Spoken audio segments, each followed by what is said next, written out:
স্বাগত বন্ধুরা, আজকে আমি তৈরি করছি একটা নতুন ধরনের রেসিপি। 9 রকম সবজি দিয়ে তৈরি নবরত্ন। যে কোনো 9 রকমের 10 রকমের যত রকমের খুশি সবজি দিতে পারেন। প্রথমে কড়াইয়ে তেল দিয়ে একটা শুকনো লঙ্কা,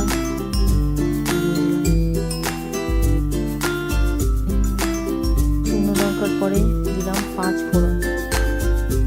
এতে টেস্টটা খুব বেশি ভালো হয়। 5 ফোড়নটা সুন্দর একটা গন্ধ ছাড়বে। গন্ধ ছাড়ার পর দিয়ে দিলাম 9 রকমের সবজি। যে কেউ যে কোনো ধরনের সবজি দিতে পারে। দারুণ টেস্টি, রুটি ভাত সব কিছুর সঙ্গে খাওয়া যায়। এরপর ওই সবজিগুলোকে সুন্দরভাবে কষিয়ে নিতে হবে, শুধু জল দিয়ে চলবে না। অনেকক্ষণ ধরে নাড়লাম, বেশ কিছুক্ষণ নাড়লাম। তারপর দিয়ে দিলাম হলুদ,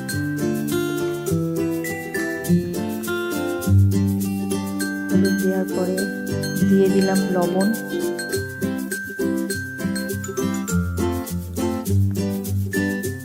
তারপর একটু ভালো করে নাড়িয়ে নিলাম। এই সবজিটা বাড়িতে আপনারা করতে পারেন, করে দেখবেন খুব সুন্দর সবজি। ধনে পাতা ফেলে দেবেন। আমি দিয়ে দিলাম কাঁচা লঙ্কা আর একটা গোটা টমেটো। দারুণ টেস্টি হয় এটা খেতে।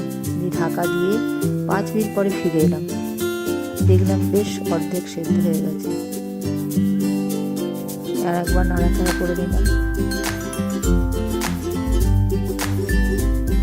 সুন্দরভাবে নাড়াচাড়া করে দিলাম।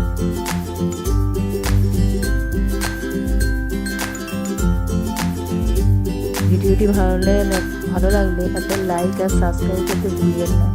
কমেন্টে করবেন ভালো বা খারাপ যাই লাগে। হয়ে গেল আমার নবরত্ন।